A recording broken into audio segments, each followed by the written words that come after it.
وعن ابي سعيد الخدري رضي الله عنه ان رسول الله صلى الله عليه وسلم يقول خلقوا عدوا فقاتلوه فظهروا عليه فاصابوا له السرايا فكان ناس من اصحاب النبي صلى الله عليه وسلم تحرجوا من وشياتهن من اجل ازواجهن من المشركين فانزل الله تعالى في ذلك والمحسنات من النساء الا ما ملكت ايمانكم اي فهن لهم حلال اذا انقضت عدتهن رواه مسلم.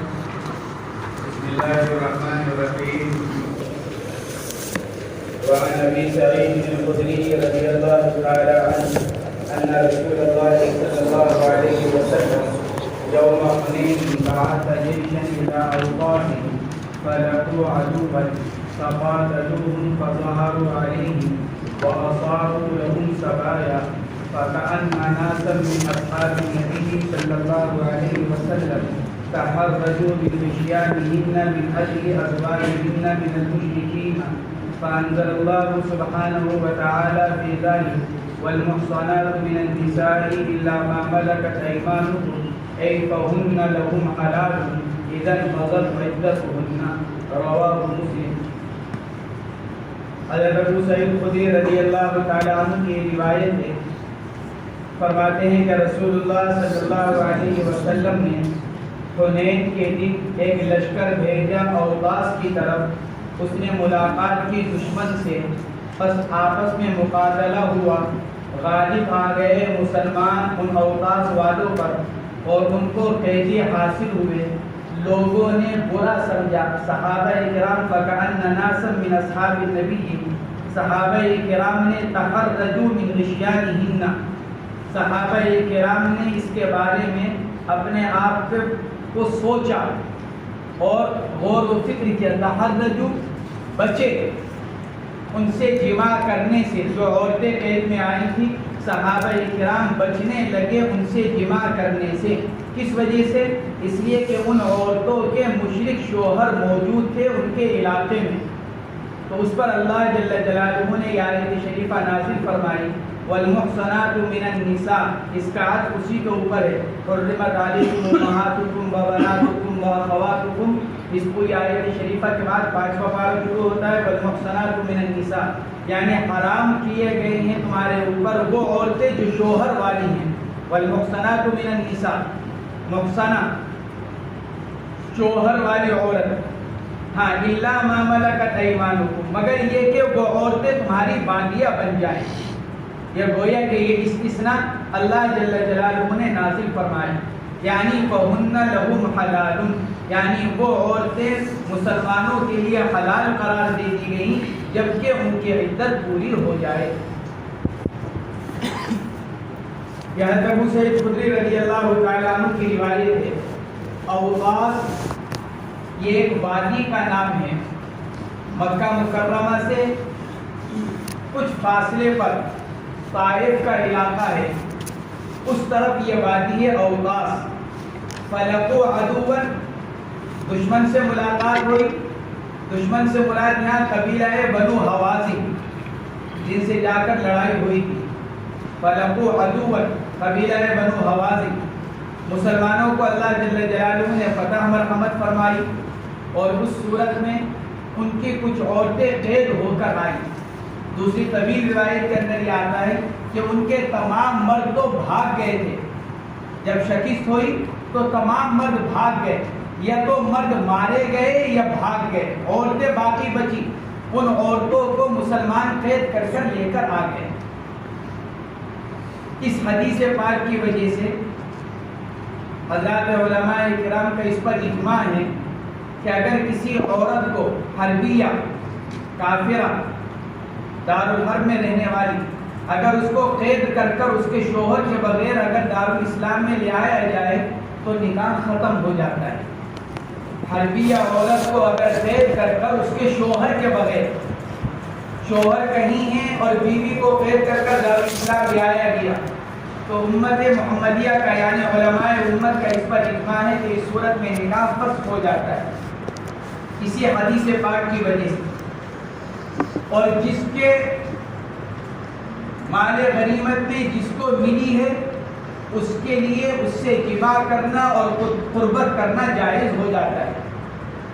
اللہ جل جلالہ نے آیت شریفہ نازل فرمائی والمحصنات من النساء الا ما ملکت ایمانکم، البتہ یہ ضرور ہے کہ اس سے پہلے استبراء ہو جائے، یعنی یہ انتظار کر لیا جائے یہ دیکھنے کے لیے کہ یہ عورت حاملہ تو نہیں ہے۔ اسی کو آگے فرمایا گیا فَهُنَّ لَهُمْ حَلَالٌ إِذَا انْقَضَتْ عِدَّتُهُنَّ، وہ عورتیں مسلمانوں کے لیے حلال قرار دے دی گئی جب ان کی عدت پوری ہو جائے۔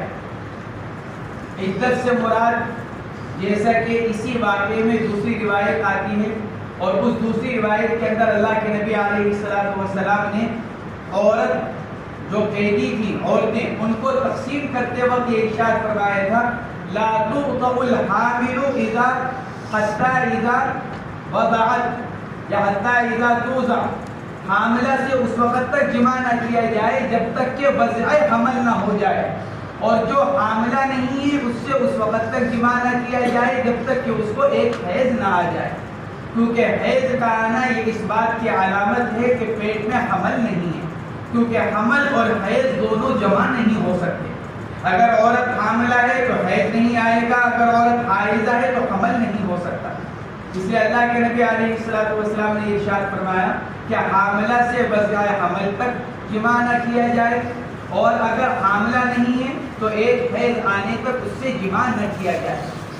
تو حضرات علماء کرام یہی فرماتے ہیں کہ اگر حربیہ کو اگر قید کر دارالاسلام لایا جائے اور وہ شادی شدہ ہو اور شوہر اس کے ساتھ قید کر نہ لایا گیا ہو تو نکاح فسخ ہو جائے گا، اور غانم کے لیے یعنی جس کو مال غنیمت میں وہ حاصل ہوئی ہے اس کے لیے اس سے جماع کرنا جائز ہو جائے گا استبراء رحم کے بعد، اور استبراء رحم ہوگا ایک حیض آنے سے، چونکہ حیض آ جانے سے پتہ چل جائے گا کہ یہ عورت حاملہ نہیں ہے، کیونکہ حاملہ عورت سے جماع کرنا ممنوع ہے بشرطے کہ وہ حمل شوہر کے علاوہ کسی اور کا ہو۔ اس لیے کہ حدیث پاک کے اندر فرمایا گیا کہ آدمی کے لیے جائز نہیں ہے کہ وہ دوسرے کی کھیتی کو اپنے پانی سے سیراب کرے، یعنی اگر کسی عورت کے پیٹ میں دوسرے کا نطفہ موجود ہے، حمل ٹھہر گیا، تو اب آدمی کے لیے جائز نہیں ہے کہ اس کے اندر اپنا نطفہ داخل کرے، کیونکہ اس سے کیا ہوتا ہے، اس سے نسب کے اندر اشتباہ پیدا ہو جاتا ہے۔ یہی وجہ ہے کہ شریعت اسلامیہ نے اس بات کو حرام قرار دیا کہ ایک عورت ایک وقت میں دو مردوں سے تعلق قائم کرے، چاہے نکاح کی ہی شکل میں کیوں نہ ہو۔ عورت ایک وقت میں دو مردوں سے تعلق قائم کرے، چاہے نکاح کی ہی شکل میں کیوں نہ ہو، اس لیے کہ جب ایک وقت میں ایک عورت دو مردوں سے تعلق قائم کرے گی تو پھر اس بات میں اشتباہ پیدا ہوگا کہ اس کے پیٹ میں پلنے والا بچہ کون سے مرد کا ہے، جس کی وجہ سے نسب کے اندر خرابی پیدا ہوگی۔ ہاں ایک مرد ایک سے زیادہ نکاح کر سکتا ہے کیونکہ اس میں کوئی اشتباہ نہیں ہے، بھئی ہندہ بھی زید کی بیوی، سلمہ بھی زید کی بیوی، خالدہ بھی زید کی بیوی، شوہر ایک ہی ہے، یعنی تینوں کے پیٹ میں نطفہ ایک آدمی کا ہے، تو نسب میں کوئی اشتباہ نہیں۔ لیکن ایک عورت کے دو شوہر، تین شوہر، چار شوہر ہونے لگے، جیسے کہ بعض اوقات یہ بات اٹھتی ہے کہ جب مرد ایک سے زیادہ نکاح کر سکتا ہے ایک وقت میں، تو عورت ایک وقت میں ایک سے زیادہ شوہر کیوں نہیں رکھ سکتی؟ کہ مرد اگر ایک وقت میں ایک سے زیادہ بیویاں رکھتا ہے تو کسی طرح کا کوئی اشتباہ نہیں ہے، اور مرد کے اوپر اس کی کوئی پریشانی نہیں ہے۔ لیکن اگر عورت ایک ہی وقت میں ایک سے زیادہ شوہر کرے تو ایک تو نسب کا اشتباہ، اور دوسرے کہ ایک ہی وقت میں دونوں شوہر اس کو بلا رہے ہیں، عورت پریشان ہو جائے گی۔ اس لیے حدیث پاک میں فرمایا گیا کہ جو حاملہ عورت ہو، جس کے پیٹ میں حمل ہو، اس کے لیے جائز نہیں ہے کہ دوسرا آدمی اس کے جماع کرے۔ اس لیے فرمایا گیا کہ استبراء رحم ایک حیض کے ذریعے سے کر لیا جائے، اس پر علماء امت کا اجماع ہے، اور یہ جو ایک حیض آنے کا انتظار کیا جائے گا یہ عدت نہیں ہے، وہ عدت نہیں بلکہ مقصود استبراء رحم۔ یہی وجہ ہے کہ اللہ کے نبی علیہ السلام نے مطلق یہ ارشاد فرمایا کہ جو عورت حاملہ نہیں ہے وہ اس کا ایک حیض آنے کا انتظار کیا جائے، چاہے وہ شادی شدہ ہو چاہے وہ غیر شادی شدہ، جبکہ عدت کا تعلق کس سے ہے؟ شادی شدہ عورت سے۔ عدت اس عورت کے اوپر آتی ہے جو شادی شدہ ہو، اور جو غیر شادی شدہ ہو اس کے اوپر عدت نہیں ہے۔ لیکن اس حدیث میں غزوہ اوطاس سے متعلق اللہ کے نبی علیہ السلام نے علی الاطلاق یہ ارشاد فرمایا تھا کہ جو عورت حاملہ نہیں ہے، اب چاہے وہ شادی شدہ ہو اور چاہے وہ غیر شادی شدہ ہو، اس کے صحبت کرنے سے انتظار کیا جائے جب تک کہ اس کو ایک حیض نہ آ جائے، تو وہ عدت نہیں ہے۔ یہاں جو عدت کا لفظ اس کے لیے استعمال کیا گیا وہ مجازن استعمال کیا گیا، اذن قذف عدتہن، یہ عدت کا لفظ مجازی طور پر استعمال کیا گیا ہے، ورنہ اصل مقصود کیا ہے؟ استبراء رحم۔ اور عدت کا لفظ اس لیے بھی استعمال کیا جا سکتا ہے کیونکہ عدت سے مقصود بھی استبراء رحم ہے۔ شوہر کے انتقال کے بعد یا شوہر کے طلاق دیے جانے کے بعد جو شریعت نے عدت کو واجب قرار دیا ہے وہ کس وجہ سے؟ تاکہ یہ پتہ چل جائے کہ مرنے والے شوہر کا یا طلاق دینے والے شوہر کا نطفہ اس کے پیٹ میں موجود نہیں۔ مقصود عدت سے استبراء رحم ہے، تو ممکن ہے اسی لیے یہاں پر عدت کا اطلاق اس پر کر دیا گیا ہو کیونکہ عدت سے مقصود ہی استبراء رحم ہوا کرتا ہے۔ فرماتے ہیں فَكَأَنَّ نَاسًا مِنْ أَصْحَابِ النَّبِيِّ صلی اللہ علیہ وسلم تَحَرَّجُوا مِنْ غِشْيَانِهِنَّ مِنْ أَجْلِ أَزْوَاجِهِنَّ مِنَ الْمُشْرِكِينَ۔ البتہ حضرات ائمہ اربعہ یہ فرماتے ہیں کہ جو عورت حربیہ عورت قید ہو کر آئے اس سے جماع کرنا جائز تو ہے استبراء رحم کے بعد، لیکن اس شرط کے ساتھ کہ وہ باندی یا تو مسلمان ہو یا کتابیہ۔ بسنیہ یعنی بت پرست اور مجوسیہ سے مسلمان کے لیے قربت کرنا جائز نہیں ہے، نہ نکاح کے ساتھ اور نہ باندی ہونے کی حیثیت سے۔ بعض حضرات اس کی اجازت دیتے ہیں اور اس حدیث سے استدلال کرتے ہیں اور یوں کہتے ہیں دیکھیے اس کے اندر کہیں یہ نہیں ہے کہ وہ عورتیں مسلمان تھیں، بلکہ لا محالہ جب غزوہ اوطاس کے موقع پر عورتوں کو قیدی بنا کر لایا جا رہا ہے تو وہ غیر مسلم ہی ہوں گی، اس لیے کہ اگر وہ لوگ مسلمان ہوتے تو تھوڑی لڑائی کی نوبت آتی، وہ مسلمان نہیں تھے اس لیے لڑائی کی نوبت آئی، ان کی غداری کی وجہ سے، حالات کی وجہ سے۔ اگر وہ مسلمان ہوتے پھر لڑائی کی نوبت نہیں آتی، تو وہ باوجود ان کے بت پرست ہونے کے اللہ جل جلالہ نے اجازت مرحمت فرمائی، والمحصنات من النساء الا ما ملکت ایمانکم۔ عطاء ابن ابی رباح، حضرت طاؤوس، سعید بن المسیب، عمرو بن دینار، یہ حضرات یہی کہتے ہیں کہ علی الاطلاق حربیہ عورت سے جماع کرنا جائز ہے اور اس کے لیے مسلمان یا کتابیہ ہونا شرط نہیں ہے، اور اسی روایت سے وہ استدلال کرتے ہیں۔ جمہور علماء کی طرف سے یہ جواب دیا گیا کہ بے شک جس وقت ان سے لڑائی کی نوبت آئی وہ غیر ایمان والے تھے، لیکن جب مسلمان ان کی عورتوں کو قید کر کر لے کر آئے تو وہ مسلمان ہو چکی تھی، اور اللہ جل جلالہ نے اور نبی علیہ السلام نے جو اجازت مرحمت فرمائی ان سے قربت اور صحبت کرنے کی، وہ ان کے اسلام لانے کے بعد اجازت مرحمت فرمائی۔ یہ جمہور علماء کی طرف سے اس کا جواب یہ دیا گیا کہ مسلمان ہو جانے کے بعد ان کو لایا گیا اور مسلمان ہو جانے کے بعد ہی ان سے جماع اور قربت کرنے کی اجازت مرحمت فرمائی گئی۔ سوال یہ پیدا ہوتا ہے قرآن پاک کی آیت بھی عام ہے والمحصنات من النساء الا ما ملکت ایمانکم، اس میں تو ایمان والے ہونے کی قید نہیں ہے بلکہ مطلق فرمایا جا رہا ہے الا ما ملکت ایمانکم۔ جمہور علماء نے اس کا جواب یہ دیا کہ بے شک یہ آیت عام ہے لیکن اس کی تخصیص کی جائے گی دوسری ہی آیت سے۔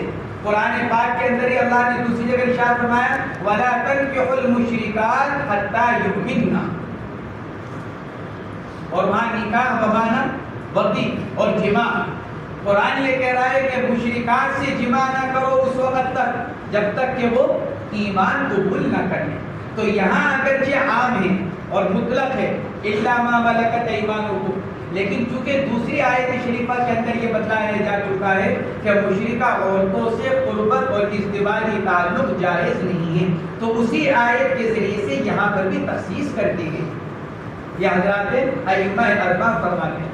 پھر اگر حربیہ عورت قید ہو کر دارالاسلام چلی جائے، دارالحرب سے دارالاسلام اگر کوئی حربیہ عورت چلی جائے تو ائمہ اربعہ فرماتے ہیں نکاح ختم ہو گیا.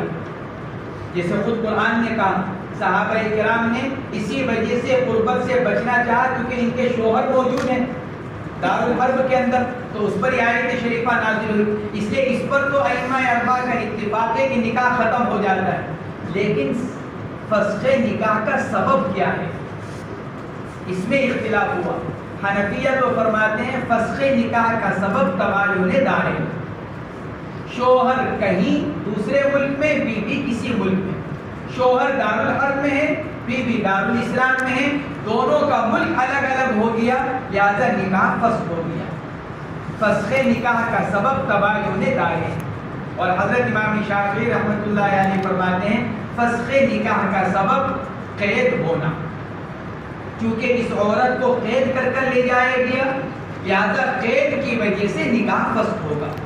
حضرت امام شافعی سبب نکاح فسخ نکاح کا سبب سب یعنی قید کو فرماتے ہیں، اور حضرت امام ابو حنیفہ رحمۃ اللہ علیہ تباین دارین کو فرماتے ہیں. اسی پر یہ متفرع ہوگا اگر میاں بیوی کو ایک ساتھ قید کر کر لے جایا جائے دارالحرب سے دارالاسلام، میاں بیوی دونوں کو ایک ساتھ قید کر کر لے گئے، شافعیہ کے نزدیک نکاح فسخ ہو جائے گا. کیوں؟ اس لیے کہ قید ہونا پایا جا رہا ہے. اور حنفیہ کے نزدیک نکاح فسخ نہیں ہوگا کیونکہ میاں بیوی دونوں ساتھ ہیں. میاں بیوی کا الگ الگ ہونا یہ حنفیہ کے نزدیک سبب فسخ نکاح ہے. اس لیے حنفیہ کے نزدیک نکاح فسخ نہیں ہوگا، شافعیہ کے نزدیک نکاح فسخ ہو جائے گا. اور اس کے برعکس ایک عورت اپنی مرضی سے دارالحرب چھوڑ کر دارالاسلام چلی جائے، شافعیہ کے نزدیک نکاح فسخ نہیں ہوگا کیونکہ قید نہیں پایا جا رہا ہے، عورت اپنی مرضی سے گئی ہے. حنفیہ کے نزدیک نکاح فسخ ہو جائے گا کہ کیوں؟ اس لیے کہ تباین دارین پایا جا رہا ہے.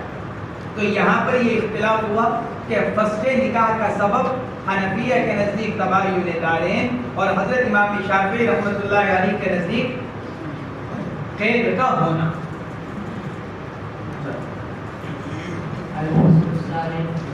أبي هريرة رضي الله عنه أن رسول الله صلى الله عليه وسلم نهى أن تنكح المرأة على عمتها والعمة على بنت أخيها والمرأة على خالتها والخالة على بنت أختها لا تنكح الصغرى على الكبرى ولا الكبرى على الصغرى. رواه الترمذي وأبو داود والسالمي والنسائي وروايته إلى قوله بنت أختها.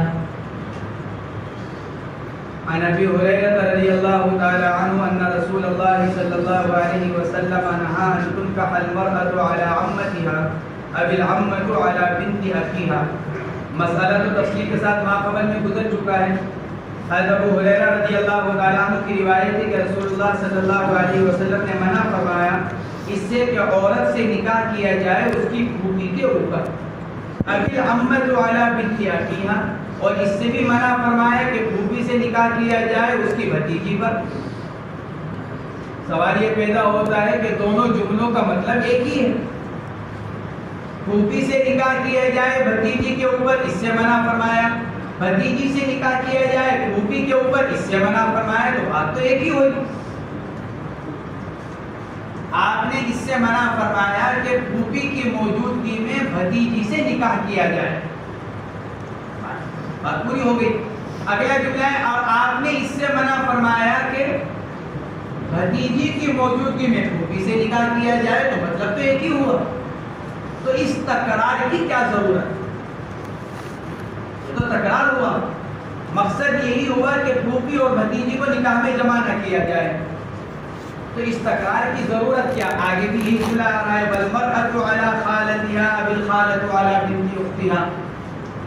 بھانجی کی موجودگی میں خالہ سے نکاح کیا جائے اور خالہ کی موجودگی میں بھانجی سے نکاح کیا جائے، اللہ کے نبی نے اس سے منع فرمایا، تو تکرار کی کیا ضرورت؟ اس کا جواب یہ دیا گیا، پہلے جملے میں ارشاد فرمایا کہ نہا ان تنکح المرأة علی عمتها، آپ نے منع فرمایا اس سے کہ عورت کسی عورت سے نکاح کیا جائے اس کی پھوپھی کی موجودگی میں۔ پھوپھی اشرف ہے اور بھتیجی ادون ہے، یعنی کمتر درجہ، کیونکہ پھوپھی باپ کی بہن، عمر کے اعتبار سے بھی بڑی، رتبے کے اعتبار سے بھی بڑی، تو وہ اشرف ہوئی، اور بھتیجی عمر کے اعتبار سے بھی چھوٹی اور رتبے کے اعتبار سے بھی چھوٹی، تو وہ ادون ہوئی۔ اللہ کے نبی نے اس سے منع فرمایا کہ جب پھوپھی نکاح کے اندر موجود ہو تو بھتیجی سے نکاح نہ کیا جائے۔ اب کسی کو یہ وہم ہو سکتا تھا کہ اللہ کے نبی نے اس صورت سے منع کیا ہے کہ اگر پھوپھی پہلے سے نکاح میں موجود ہے تو بھتیجی سے نکاح نہ کیا جائے کیونکہ پھوپھی اشرف ہے۔ لیکن اگر معاملہ اس کے برعکس ہو، ایک آدمی کے نکاح میں پہلے سے بھتیجی ہے، اب وہ پھوپھی سے نکاح کرنا چاہ رہا ہے، تو کسی کو یہ وہم ہو سکتا ہے کہ چونکہ پہلے سے نکاح میں ادون ہے لہذا اشرف سے نکاح کیا جا سکتا ہے۔ جیسے مثال کے طور پر دوسرے حدیث پاک کے اندر فرمایا گیا، جب کسی مرد کے نکاح میں کوئی آزاد عورت موجود ہو تو پھر اس کی موجودگی میں باغی سے نکاح نہ کیا جائے۔ اپنی باغی سے آدمی کر ہی نہیں سکتا نکاح، غیر کی باغی سے، کہ کیوں؟ کیونکہ حرہ باغی کے مقابلے میں اشرف ہے۔ لیکن اگر معاملہ اس کے برعکس ہو، نکاح جائز ہے۔ ایک آدمی کے نکاح میں پہلے سے دوسرے کی باغی ہے، زید نے نکاح کر رکھا ہے عمر کی باغی سے، اب وہ ہندا جو آزاد عورت ہے اس سے نکاح کرنا چاہتا ہے، شریعت اجازت دیتی ہے اور یوں کہتی ہے کہ کیونکہ پہلے سے نکاح میں ادون ہے لہذا اشرف سے نکاح کیا جا سکتا ہے۔ تو کسی کو یہاں پر بھی وہم ہو سکتا تھا کہ اگر آدمی کے نکاح میں پہلے سے بھتیجی ہے تو وہ کیا کر سکتا ہے؟ پھوپھی سے نکاح کر سکتا ہے۔ پہلے سے نکاح میں بھانجی ہے تو خالہ سے نکاح کر سکتا ہے۔ اس وہم کو ختم کرنے کے لیے فرمایا گیا بھتیجی نکاح میں ہو تو پھوپھی سے نہیں کر سکتا، پھوپھی نکاح میں ہو تو بھتیجی سے نہیں کر سکتا۔ یہ اس وہم کو ختم کرنے کے لیے تکرار کو لایا گیا۔ تکرار بے فائدہ نہیں بلکہ تکرار ایک وہم کو ختم کرنے کے لیے، تاکہ کسی کو یہ خیال پیدا نہ ہو کہ صرف اشرف کی موجودگی میں ادون سے نکاح کو منع کیا جا رہا ہے، کہ نہیں، جانبین سے منع کیا جا رہا ہے۔ اور منع کرنے کی علت کیا ہے؟ سوکنوں کے درمیان میں آپس میں رنجش کا ہونا۔ جو دو سوکن ہوں گی ان میں کیا ہوگی؟ آپس میں رنجش، آپس میں دوریاں، آپس میں لڑائیاں، جس کی وجہ سے قطع رحمی لازم آئے گی، اور اس قطع رحمی کا سبب کیا بن رہا ہے؟ نکاح۔ اس لیے نکاح سے منع کیا گیا۔ یہ تکرار کا فائدہ ہے۔ نہا ان تنکح المرأة علی عمتها اب العمة علی بنت اخیها والمرأة علی خالتها اب الخالة علی بنت اختها لا تنکح الصغرى علی الكبرى۔ یہ تاکید کے لیے لایا گیا، اسی لیے بعد شارحین نے اس کو عطف تفسیری قرار دیا۔ یہی وجہ ہے یہاں پر واو عاطفہ نہیں ہے، ولا تنکح الصغرى علی الكبرى، واو نہیں بلکہ کیا فرما رہے ہیں؟ لا تنکح الصغرى علی الكبرى۔ واو عاطفہ کے بغیر صرف تاکید کے لیے، نہ نکاح کیا جائے چھوٹی سے بڑی پر۔ چھوٹی سے مراد بھانجی اور بھتیجی، اور بڑی سے مراد خالہ اور پھوپھی۔ لا تنکح الصغرى علی الكبرى ولا الكبرى علی الصغرى، یعنی جو پہلے جو جملہ فرمایا گیا، نہا ان تنکح المرأة علی عمتها والعمة علی بنت اختها والخالة علی بنت والمرأة علی خالتها اب الخالة علی بنت اختها، اسی کی تاکید کے لیے لایا جا رہا ہے لا تنکح الصغرى علی الكبرى ولا الكبرى علی الصغرى۔ یہ پہلے جملے کی تاکید ہی کے لیے لایا گیا ہے، اسی لیے درمیان میں واو عاطفہ نہیں۔ امام ترمذی نے اس کو روایت کیا، امام ابو داؤد نے اور امام دارمی اور نسائی نے البتہ نسائی شریف کی جو روایت ہے اس کے اندر لا تنکح الصغریٰ علی الکبریٰ ولا الکبریٰ علی الصغریٰ کا جملہ نہیں ہے، بلکہ صرف ابی الخالۃ علی بنت اختہا، نسائی شریف کی روایت میں یہاں تک ہے۔ البتہ ترمذی، ابو داؤد، دارمی، ان تینوں کتابوں کے اندر لا تنکح الصغریٰ علی الکبریٰ ولا الکبریٰ علی الصغریٰ کا جملہ موجود ہے۔ وعن البراء بن عازب رضي الله عنه قال مر بي خالي ابو هريره بن زياد ومعه لباب فقلت اين تذهب؟ قال بعثني النبي صلى الله عليه وسلم الى رجل تزوج امراه به ياتيه براسه، رواه الترمذي وابو داود. وعن البراء بن عازب رضي الله تعالى عنه قال مر بي خالي ابو بردة بن زياد ومعه لواء فقلت أين تذهب؟ قال بعثني النبي صلى الله عليه وسلم إلى رجل تزوج امرأة أبيه آتيه برأسه، رواه الترمذي وأبو داود وفي رواية له وللنسائي وابن ماجه والدارمي، فأمرني أن أضرب عنقه وآخذ ماله، وفي هذه الرواية قال عمي بدل خالي۔ براء بن عازب رضی اللہ تعالی عنہ کی روایت ہے، فرماتے ہیں کہ میرے پاس سے میرے ماموں گزرے، مربی خالی گزرے میرے پاس سے میرے ماموں، کون؟ ابو بردہ ابن نیار، ان کا نام ابو بردہ ابن نیار۔ بعض حضرات نے ابو بردہ کا نام ہانی لکھا ہے، ابو بردہ کا نام ہانی، ابو بردہ ابن نیار، ومعہ لواء، اور ان کے ساتھ اللہ کے نبی کا جھنڈا تھا، اور اللہ کے نبی نے وہ جھنڈا اس لیے دیا تھا تاکہ جہاں جا رہے ہیں وہاں کے لوگوں کو یہ پتہ چل جائے کہ یہ نبی علیہ السلام کے بھیجے ہوئے ہیں، کیونکہ ایک بڑے کام کے لیے بھیج رہے ہیں اللہ کے نبی، ایک آدمی کو قتل کرنے کے لیے بھیج رہے ہیں۔ تو اگر کوئی آدمی جا کر کہیں کسی قبیلے میں کسی کو قتل کرے گا تو پورا قبیلہ اس کے خلاف کھڑا ہو جائے گا، گھر والے کھڑے ہو جائیں گے، کوئی حادثہ پیش آ سکتا ہے، کوئی فتنہ کھڑا ہو سکتا ہے۔ تو اللہ کے نبی علیہ السلام نے حضرت ابو بردہ رضی اللہ تعالیٰ عنہ کو اپنا خاص جھنڈا لے کر بھیجا تاکہ تمام قبیلے والے اور علاقے والوں کو یہ پتہ چل جائے کہ ابو بردہ اللہ کے نبی کے بھیجے ہوئے ہیں، جو کچھ کر رہے ہیں اللہ کے نبی کی ہدایت پر کر رہے ہیں۔ اس لیے اللہ کے نبی علیہ السلام نے اپنا جھنڈا لے کر بھیجا، وَمَعَهُ لِوَاءٌ، اور ابو بردہ کے ساتھ اللہ کے نبی کا جھنڈا تھا۔ فَقُلْتُ أَيْنَ تَذْهَبْ، میں نے عرض کیا ماموں کہاں جا رہے ہیں، کہاں کا ارادہ ہے؟ فرمایا مجھ کو بھیجا ہے نبی کریم صلی اللہ علیہ وسلم نے اس آدمی کی طرف جس نے اپنے باپ کی بیوی سے نکاح کر لیا۔ تزوج امرأۃ ابی، سگی ماں نہیں، سوتیلی ماں، اگر سگی ماں ہوتی تو اسی کا تذکرہ کیا جاتا۔ تزوج امرأۃ ابی، کیونکہ قرآن پاک میں اس کی ممانعت ہے، وَلَا تَنكِحُوا مَا نَكَحَ آبَاؤُكُم مِّنَ النِّسَاءِ، جن عورتوں سے تمہارے باپ نے نکاح کر رکھا ہے تم ان سے نکاح مت کرو۔ گویا کہ باپ کی مدخولہ سے نکاح جائز نہیں، باپ کی منصوحہ سے نکاح جائز نہیں۔ اب ایک آدمی نے اپنے باپ کی منصوحہ سے نکاح کیا تو اس نے قرآن کے خلاف کیا۔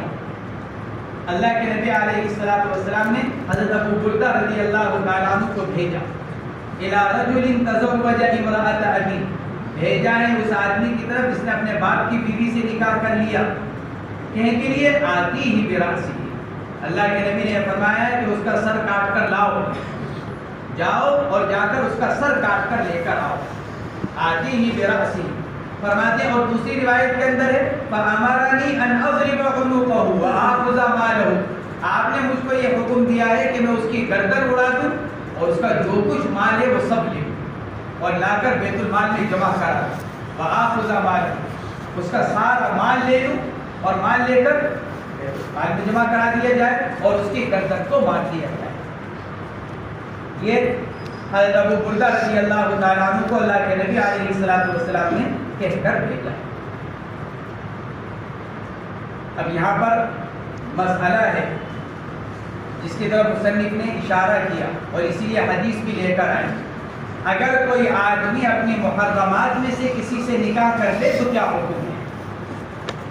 وہ عورتیں کہ جن کو شریعت نے حرام کیا ہے، محرمات جن کی تفصیل ماقبل میں گزر چکی ہے، محرمات جن کی تفصیل ماقبل میں گزر چکی ہے، اب اگر کوئی عورت اپنی ذی رحم محرم سے اگر نکاح کر لے یا محرمات میں سے کسی سے نکاح کر لے تو کیا حکم ہے؟ اس پر تو اجماع ہے، محرمات میں سے اگر کسی سے نکاح کیا جائے تو وہ نکاح باطل ہے، نکاح ہوگا نہیں۔ محرمات میں سے اگر کسی سے نکاح کر لیا جائے، اب اگر محرمات میں سے کسی سے نکاح کیا تو حضرت امام ابو حنیفہ رحمۃ اللہ علیہ کا مذہب تو یہ ہے کہ اگر کسی مرد نے محرمات میں سے کسی سے نکاح کیا ہے تو اس کا نکاح باطل ہے اور اس کے ساتھ ساتھ اس کو سخت سزا دی جائے گی، حد نہیں لگے گی، زنا کی حد نہیں لگائی جائے گی، بلکہ کیا ہوگا؟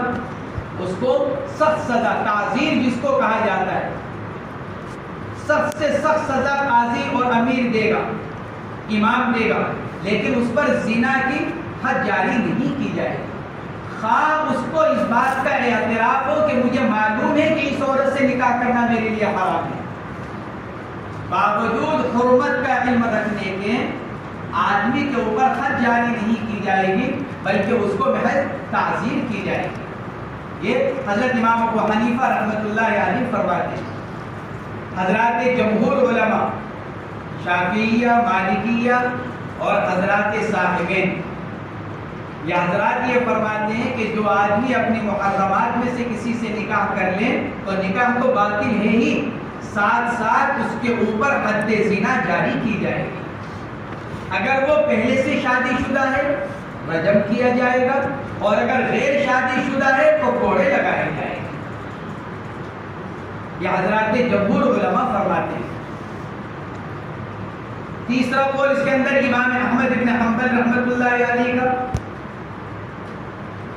امام احمد کی ایک روایت اور اسحاق بن راہوے، ان حضرات کا مذہب یہ ہے کہ اگر کوئی آدمی اپنی محرم عورت سے اگر نکاح کر لے تو اس کو سزاً قتل کیا جائے گا، سزا میں اس کو قتل کیا جائے گا۔ اور فرقہ ظاہریہ اس کے اندر تخصیص کرتا ہے۔ یہ جن حضرات کے مذاہب بیان کیے گئے، امام ابو حنیفہ، جمہور علماء اور تیسرا امام احمد کی ایک روایت اور اسحاق ابن راہوے، یہ تو عمومیت کے قائل ہیں، محرم عورتوں میں سے کسی بھی عورت سے اگر نکاح کر لیا جائے تو یہ حکم ہے۔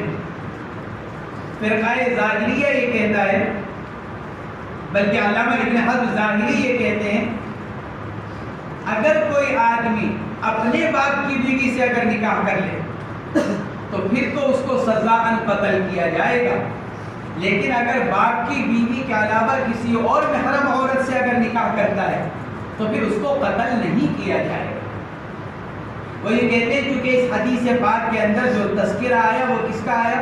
باپ کی بیوی کا، لہذا باپ کی بیوی تک ہی اس روایت کو رکھا جائے گا، اور باپ کی بیوی کے علاوہ اگر کسی اور محرم عورت سے نکاح کرتا ہے تو پھر یہ قتل کی سزا اس کے اوپر جاری نہیں ہوگی۔ یہ چار مذاہب ہوئے محرم عورتوں سے نکاح کرنے کے بارے میں، ایک حنفیہ کا کہ تعزیر کی جائے گی، ایک جمہور علماء کا کہ اس کے اوپر حد زنا جاری کی جائے گی، شادی شدہ ہے تو رجم کیا جائے گا، غیر شادی شدہ ہے تو کوڑوں کی سزا دی جائے گی، اور تیسرا امام احمد کی ایک روایت اور اسحاق بن راہوے کا مذہب اور اہل حدیث، وہ یہ کہتے ہیں کہ اگر کوئی آدمی اپنی محرم عورت سے نکاح کر لے تو اس کو سزاً قتل کیا جائے گا۔ اور ابن حزم ظاہری یہ کہتے ہیں کہ قتل کی سزا صرف ایک صورت میں، اور وہ کیا؟ آدمی اپنے باپ کی بیوی سے نکاح کرے۔ اس روایت سے ان حضرات نے استدلال کیا، ابن حزم ظاہری نے استدلال کیا، اسحاق بن راہوے، امام احمد، اہل حدیث، ان سب نے اس روایت سے استدلال کیا کہ دیکھو اللہ کے نبی علیہ السلام نے حضرت ابو بردہ رضی اللہ تعالیٰ عنہ کے ذریعے سے اس آدمی کو قتل کروایا جس نے اپنے باپ کی بیوی سے نکاح کر لیا۔ تو گویا کہ یہ حدیث جمہور علماء کے خلاف، جمہور میں حنفیہ بھی آگے، حنفیہ، شافعیہ، مالکیہ اور حنابلہ راجح قول میں اور صاحبین سب کے خلاف یہ حدیث ہوئی، کیونکہ وہ حضرات قتل کے قائل نہیں ہیں۔ امام صاحب تعزیر کے قائل، جمہور علماء حد کے قائل، اور اس حدیث پاک کے اندر ناکح کو کیا کیا گیا؟ قتل کروایا گیا۔ تو گویا کہ یہ حدیث جمہور علماء کے خلاف۔ ناکح جس آدمی نے نکاح کیا تھا، بعض محدثین نے لکھا ہے کہ اس کا نام تھا منظور ابن سیاح، نکاح کرنے والے کا منظور ابن سیاح فزاری، اور جس عورت سے نکاح کیا تھا اس کا نام تھا ملیکہ، اس کا نام ملیکہ، جس عورت سے یعنی باپ کی بیوی، اس کا نام تھا ملیکہ۔ تو یہ روایت گویا کہ حضرات جمہور علماء کے خلاف ہوئی۔ ایک جواب تو جمہور علماء کی طرف سے یہ دیا گیا کہ حضور پاک علیہ الصلوۃ والسلام نے یہ قتل سزا حدن نہیں فرمایا تھا، بلکہ بطور تعزیر کے ہی کیا تھا، تاکہ دوسرے لوگوں کو عبرت حاصل ہو جائے۔ تعزیر کا مقصد یہی ہے، تعزیر اسی لیے تاکہ دوسرے لوگوں کو عبرت حاصل ہو اور دوسرے لوگ اس طرح کا کام کرنے سے رک جائیں۔ تو اللہ کے نبی علیہ السلام نے جو قتل کروایا تھا ناکح کو، یہ تعزیراً تھا، حدن نہیں تھا۔ یہ ایک جواب تو جمہور علماء کی طرف سے یہ دیا گیا، اور دوسرا جواب یہ دیا گیا کہ وہ آدمی مستحل تھا، یعنی اس کا اعتقاد یہ بن چکا تھا کہ اپنے باپ کی بیوی سے نکاح کرنا حلال ہے، اور جو آدمی حرام کو حلال سمجھ لے وہ کافر اور مرتد ہو جاتا ہے، اور مرتد کی سزا قتل ہے۔ جمہور علماء کی طرف سے یہ جواب دیا گیا کہ اس آدمی نے اپنے باپ کی بیوی سے نکاح کرنے کو حلال سمجھ لیا تھا، حالانکہ قرآن اس کی ممانعت کر رہا ہے، لا تنکحوا ما نکح آباؤکم من النساء۔ اس کے باوجود اس آدمی نے اپنے باپ کی بیوی سے نکاح کرنے کو حلال سمجھا، اور حرام کو حلال سمجھنے والا مرتد ہو جاتا ہے، اور مرتد کی سزا قتل ہے۔ اس لیے اللہ کے نبی علیہ السلام نے اس آدمی کو قتل کروایا۔ یہی تو وجہ ہے۔ جمہور علماء فرماتے ہیں حد کے اندر سزا دی جاتی ہے، حد کے اندر قتل بھی کیا جاتا،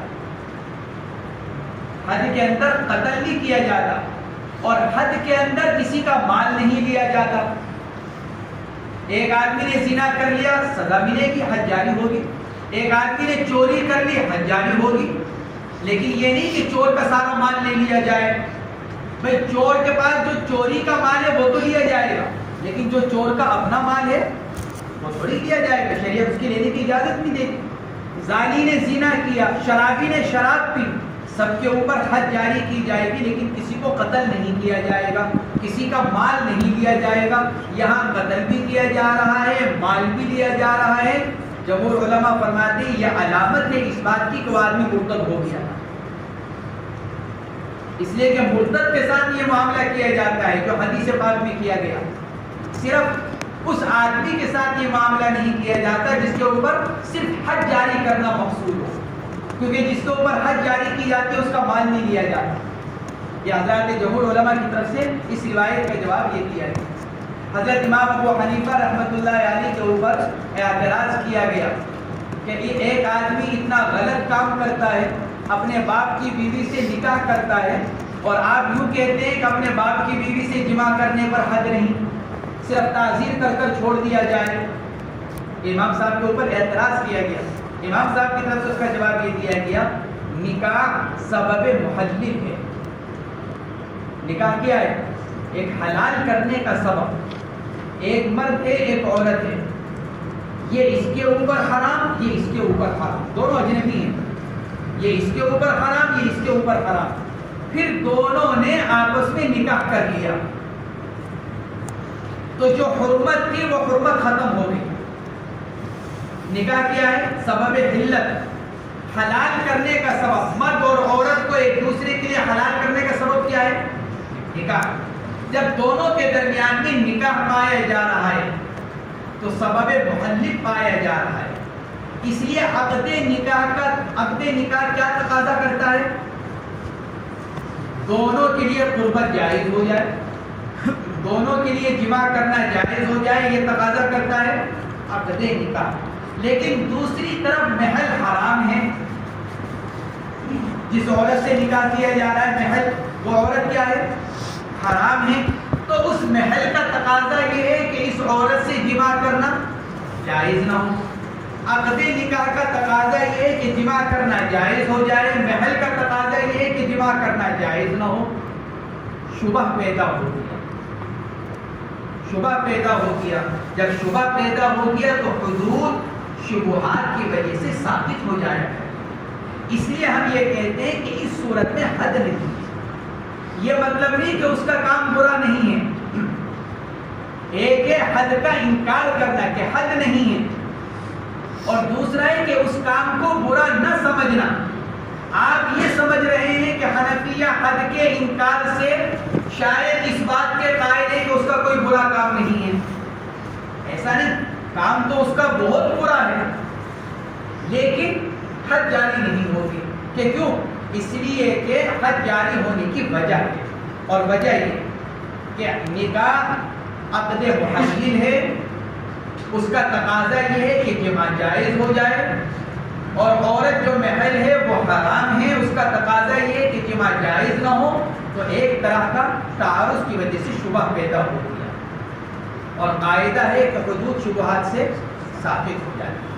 یہاں پر بھی کیونکہ ایک طرح کا شبہ پیدا ہو گیا اور آپس میں تعارض ہو رہا ہے عقد کا اور محل کا، اس تعارض کی وجہ سے جب شبہ ہوا تو شبے کی وجہ سے ہم نے حد کو ثابت کر دیا۔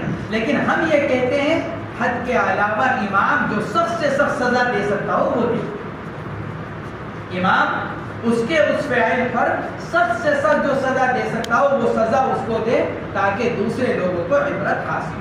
یہ حضرت امام ابو حنیفہ رحمۃ اللہ علیہ کی طرف سے کہا گیا۔ وعن ام سلمة رضي الله عنها قالت قال رسول الله صلى الله عليه وسلم لا يحرم من الرضاع الا ما فتق معه في الثدي وكان قبل الختام رواه الترمذي۔ اس میں اوپر تھا وفي هذه الرواية قال عمي بدل خالي، اور اوپر جو لفظ آئے ہیں عن البراء بن عازب قال مر بی، شراح نے لکھا ہے ملا علی قاری وغیرہ نے کہ صحیح ہے مر علیہ خالی، مر بی خالی۔ یہ تو جب بولا جاتا ہے لفظ بھی جب آدمی ساتھ ساتھ جا رہا ہو، جیسے مررت بزید، لفظ با مصاحبت کے لیے آتا ہے، ساتھ کے لیے، باقی کے لیے آتا ہے مصاحبت، ساتھ کے لیے۔ مرہ بھی شراح نے لکھا ہے صحیح ہے مرہ علیہ خالی، میرے پاس سے گزرے، سامنے سے گزرے۔ مرہ بھی کا مطلب ہوتا ہے میرے ساتھ گزرے، حالانکہ براء ابن عازب اپنے ماموں کے ساتھ نہیں ہے، براء ابن عازب تو بیٹھے ہوئے ہیں ایک جگہ۔ دوسری روایت کے اندر آتا ہے مسجد حرام میں بیٹھے ہوئے تھے، اس لیے شراح نے لکھا ہے مرہ بھی کے بجائے صحیح مرہ علیہ۔ یہاں ہے خالی میرے ماموں ابو بردہ ابن نیار، اور فرماتے ہیں دوسری روایت کے اندر آتا ہے امی بدلہ خالی، ماموں کے بجائے چچا کا تذکرہ کہ میرے پاس سے میرے چچا گزرے۔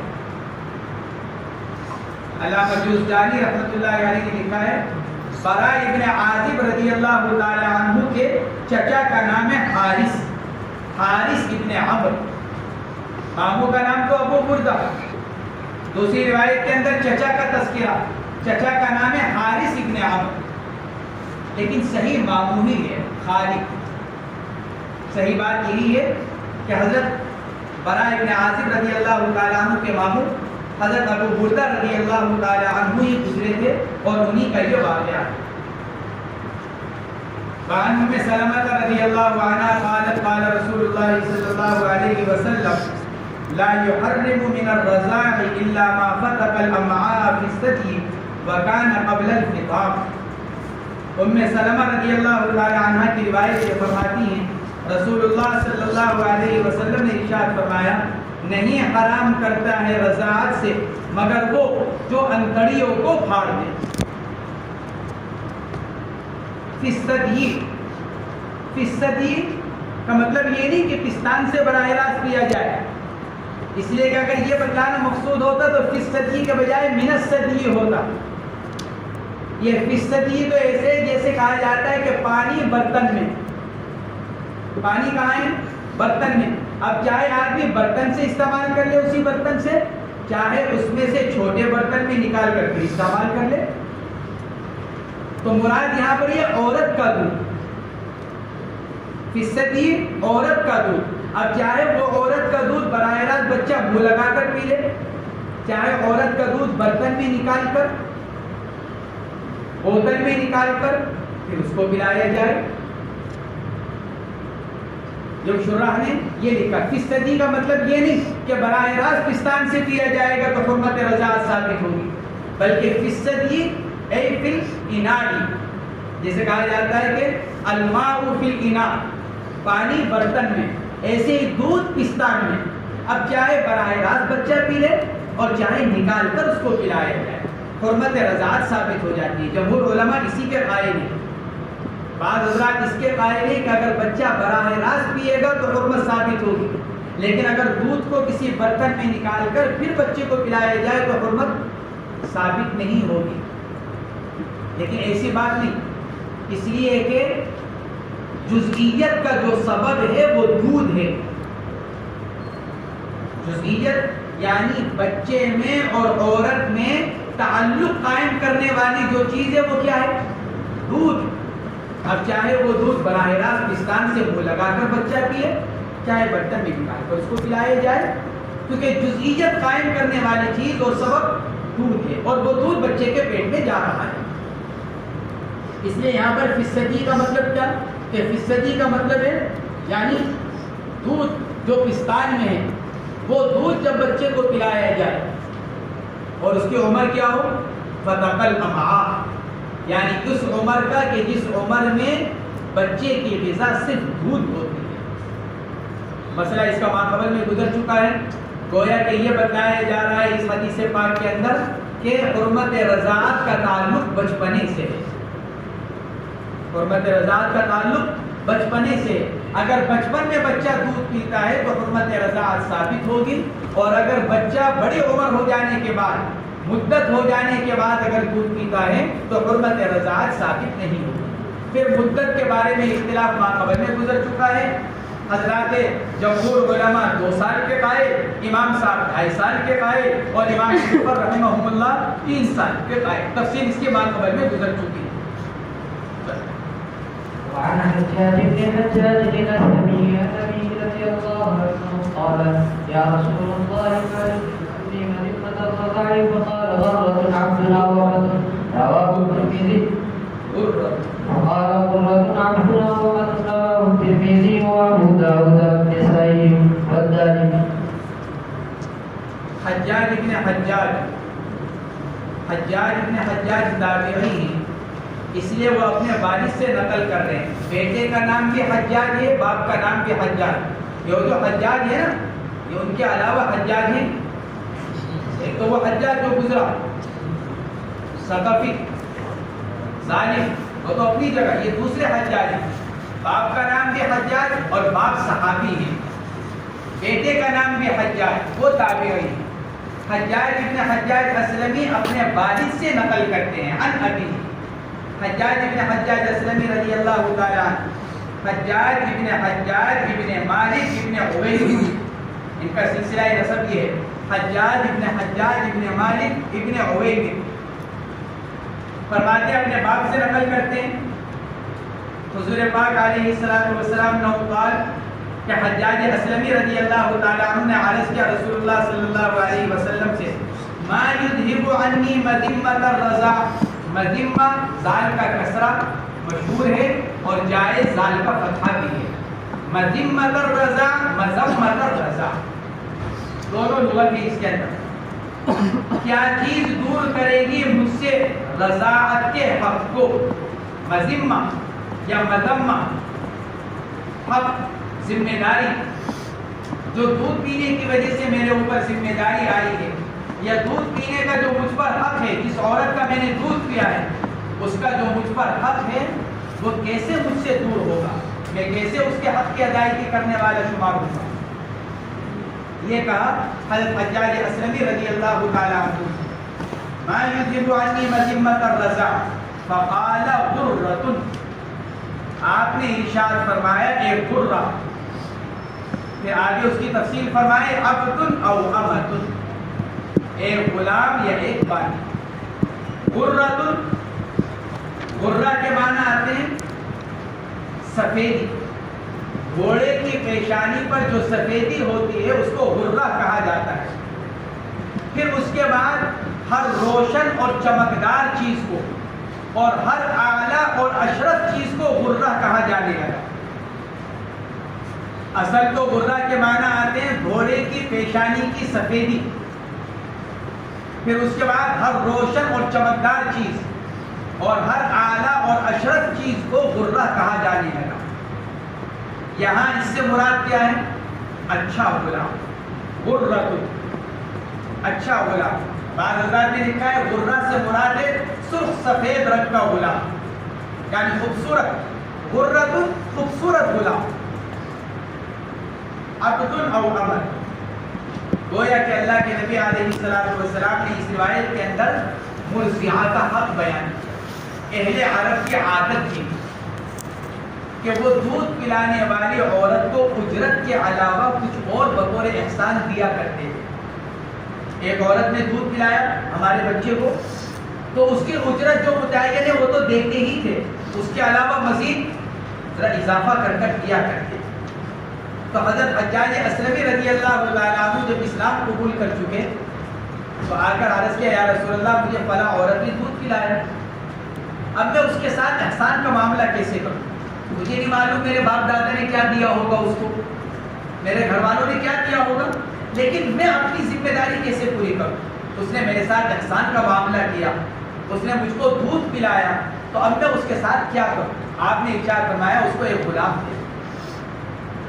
کیا مطلب؟ اس نے تمہاری خدمت کی جب تم چھوٹے سے تھے. عورت نے تمہاری خدمت کی، صرف دودھ تو نہیں پلایا ہوگا، تمہیں نہلایا ہوگا، دھلایا ہوگا، تمہارا پیشاب پخانہ صاف کیا ہوگا، تمہارے ساتھ راتوں کو جاگ کر اس نے گزاری ہوگی، راتوں کو اس نے تمہاری خدمت کی ہوگی. تو تم کیا کرو؟ اس کے خدمت کے بدلے میں ایک غلام یا باندی دے دو تاکہ وہ اس کی خدمت کرے. اس نے تمہاری خدمت کی، تم غلام اور باندی دے دو تاکہ وہ غلام اور باندی اس کی خدمت کرے. گویا کہ خدمت کا بدلہ خدمت ہو جائے. تو اس حدیث پاک کے اندر اللہ کے نبی علیہ السلام نے مرضعہ کا حق بیان کیا، کیونکہ مرضعہ کا حق بڑا ہے. جس عورت نے دودھ پلایا ہے اس کا حق کیا ہے؟ اس کا حق بڑا ہے.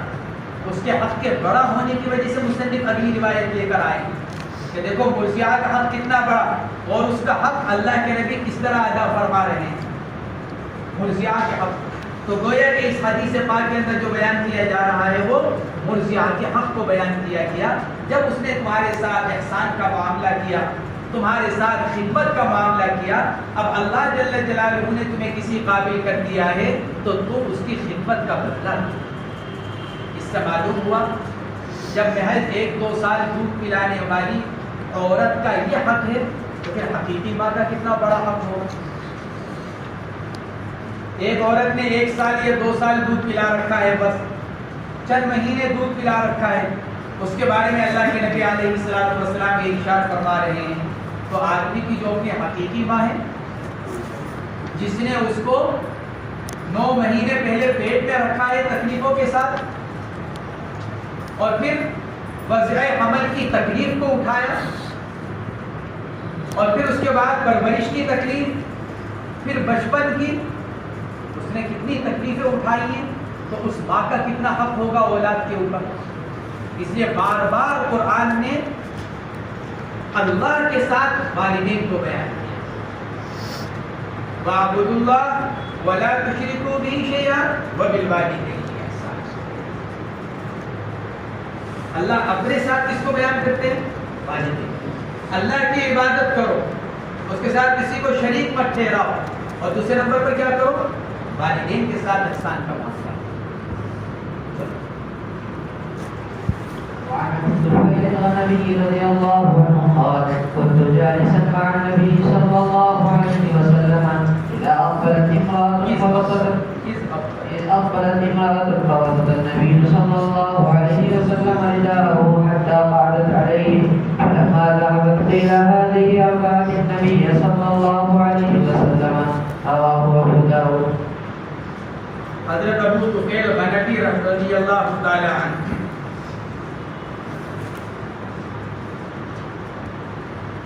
حضور پاک علیہ الصلوۃ والسلام کی بعثت کے بعد ان کی پیدائش ہوئی،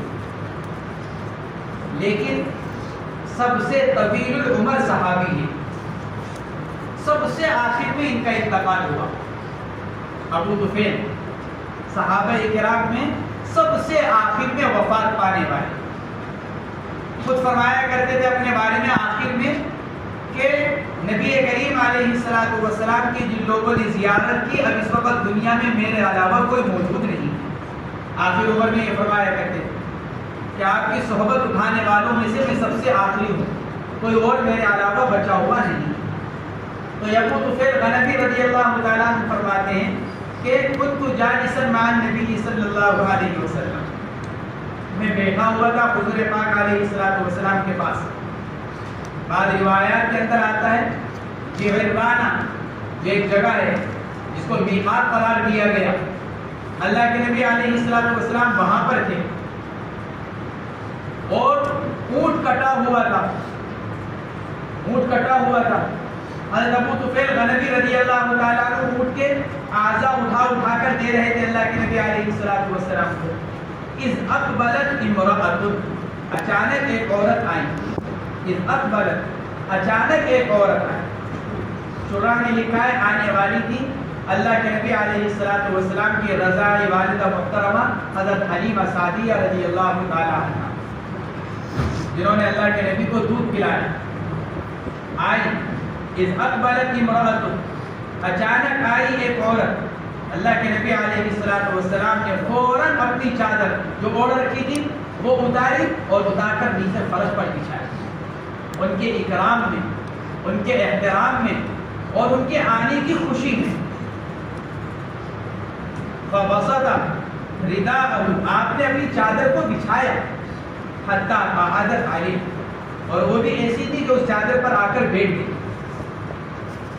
ورنہ صحابہ کرام کے ساتھ بھی اس طرح کے واقعات پیش آئے تو انہوں نے چادر کو لپیٹا، اپنے سر پر رکھا کہ اللہ کے نبی میری کیا مجال کہ میں آپ کی چادر پر بیٹھوں، لیکن وہ عورت چادر پر بیٹھ گئی۔ کیوں بیٹھی؟ آہیں قعدت علیہ، بیٹھ گئی چادر کے اوپر۔ فلما ذهبت، جب وہ چلی گئی تو مجھے تو تعجب ہو ہی رہا تھا اور دیکھنے والوں کو بھی تعجب ہو رہا تھا کہ آخر ایسی کون ہی ہے جن کے ساتھ اللہ کے نبی علیہ السلام نے ایسے اکرام اور احترام کا معاملہ کیا۔ قیل هذه ارضعت النبی صلی اللہ علیہ وسلم، بتلایا گیا یہی وہ عورت ہیں جنہوں نے اللہ کے نبی کو دودھ پلایا۔ اللہ کے نبی علیہ السلام نے مرضعہ کا حق ادا کیا، کیونکہ اوپر روایت آئی تھی مرضعہ کے حق کے بارے میں، اس لیے مصنف علیہ رحمہ اسی کی مناسبت سے یہ روایت لے کر آئے کہ دیکھو نبی علیہ السلام کے مخلوق میں جن سے اونچا کسی کا درجہ نہیں ہے، مخلوقات میں اللہ کے نبی سے بڑا کسی کا درجہ نہیں ہے، لیکن اس کے باوجود اپنی مرضعہ کے ساتھ کیسے اکرام کا معاملہ فرماتے ہیں، اپنی چادر مبارک کو اتار کر بچھایا اور اس پر اپنی والدہ محترمہ کو بٹھایا۔ یہ حضرت حلیمہ سعدیہ رضی اللہ تعالی عنہ کے واقعات مشہور ہیں۔ جب آئی تھی مکہ مکرمہ اپنے قبیلے کی عورتوں کے ساتھ بچوں کو لینے کے لیے، دودھ پلانے کے لیے،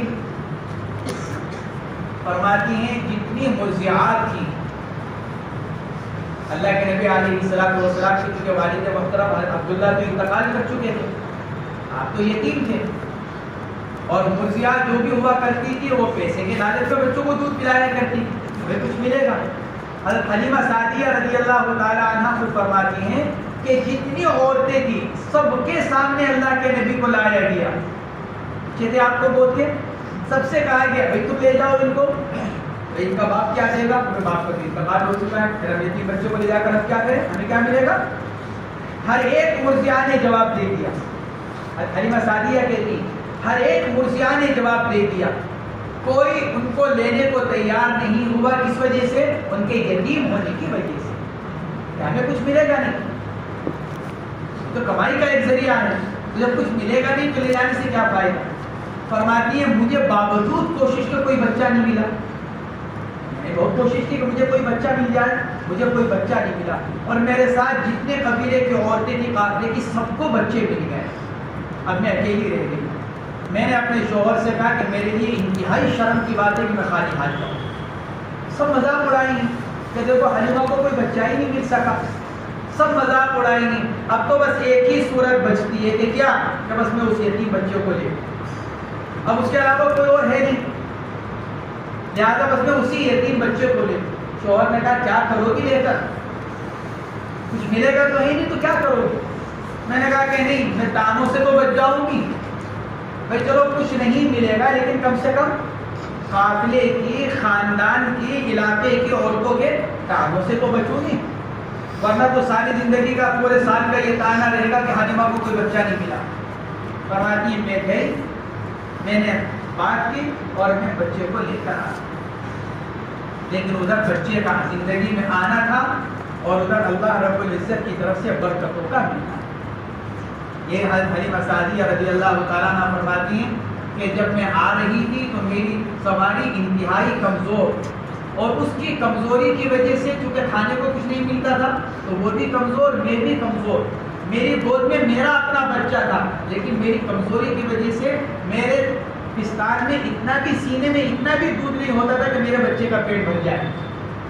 میں دوسرے بچے کو کہاں سے پلایا. لیکن جب میں ان کو لے کر آئی خیمے میں، ایسی اللہ نے برکت مرحمت فرمائی. میرے بچے نے پہلی مرتبہ پیٹ بھر کر دودھ پیا. اس کے باوجود مجھ کو یہ احساس ہوتا تھا کہ خوب دودھ موجود ہے. پھر اللہ کے نبی علیہ السلام دودھ پیا کرتے تھے.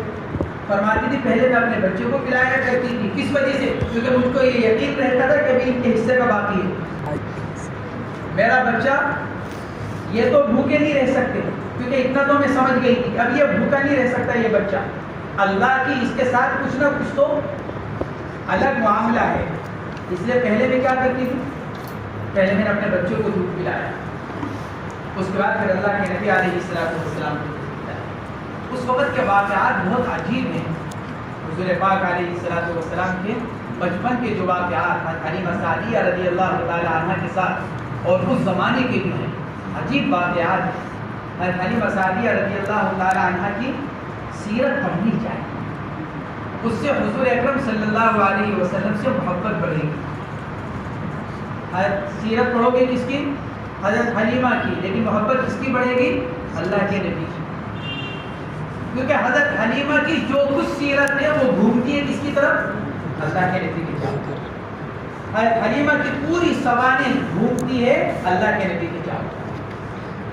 الگ سے تو کچھ نہیں ان کا. جو کچھ جو بھی لکھے گا وہ کس کے ساتھ لکھے گا؟ اللہ کے نبی کی وجہ سے یوں ہوا، اللہ کے نبی کی وجہ سے یہ ہوا، یہ ہوا، یہ ہوا، یہ ہوا. پوری سوانح حضرت حلیمہ سعدیہ رضی اللہ تعالی عنہ کی حضور اکرم صلی اللہ علیہ وسلم کے اطراف میں ہوتی ہے. اس لیے حضرت حلیمہ سعدیہ رضی اللہ تعالی عنہ کی سوانح پڑھنی چاہیے. اور پھر اس سے یہ بھی پتہ چلے گا کہ اللہ کے نبی علیہ السلام نے اپنے رضاعی والدہ محترمہ کے ساتھ کیا معاملہ ہے. اور حضرت حلیمہ سعدیہ رضی اللہ تعالی عنہ مسلمان ہو گئی. اور آپ کی ایک رضاعی بہن بھی تھی حضرت شیمہ رضی اللہ تعالی عنہ. حضرت شیمہ وہ بھی مسلمان ہو گئی. اللہ کے نبی نے ان کا بھی بڑا اکرام کیا جب وہ آئے. ایک مرتبہ حضرت شیمہ رضی اللہ تعالی عنہ آئے، آ کر کہنے لگی صحابہ اکرام تمہارے نبی کہاں ہیں؟ پہلی مرتبہ آئے، کہا کہ تمہارے نبی کہاں ہیں؟ یہ عورت اس طرح بات کر رہی، اجنبی عورت اپنے قبیلے سے آئی تھی. کہا کہ تمہارے نبی کہاں ہیں؟ فلاں جگہ ہے. تو صحابہ کرام کو تعجب ہوا. تو حضرت شیمہ رضی اللہ تعالیٰ نے جواب دیا تھا تمہارے تو نبی ہوں گے لیکن میرے تو بھائی ہیں. اس وقت تو ایمان قبول نہیں کیا. بھائی تمہارے نبی ہیں، میرے تو کیا ہیں؟ تو بھائی میں تو بھائی ہونے کی حیثیت سے ملنے کے لیے آئی ہوں. حضور پاک علیہ السلام کی خدمت میں پہنچی, جا کر عرض کیا, یا رسول اللہ پہچانا, اس کو پہچانا. حالانکہ بچپن کی بات, آپ نے فرمایا تم وہی ہو نا جن کے ساتھ دودھ پیا تھا. ایک دم خوش ہو. آپ نے اتنے بڑے وقت کے بعد, اتنے لمبے وقت کے بعد آپ نے اس کو پہچانا. تو اللہ کے نبی نے حضرت شیما کا بڑا احترام کیا, رضاعی بہن ہونے کے ناطے. اور نبی علیہ السلام کو خود اپنے بارے میں فرماتے ہیں, بعثت لأتمم مکارم الاخلاق. نبی علیہ السلام فرماتے ہیں, بعثت لأتمم مکارم الاخلاق. اللہ نے مجھ کو کیوں بھیجا؟ اچھے اخلاق کو مکمل کرنے کے لیے. تو پھر نبی اخلاق کا معاملہ نہیں کریں گے تو کون کرے گا؟ اس لیے نبی علیہ السلام اپنی رضاعی والدہ کے ساتھ, اپنی رضاعی بہن کے ساتھ, دوسرے حضرات کے ساتھ مکمل طور پر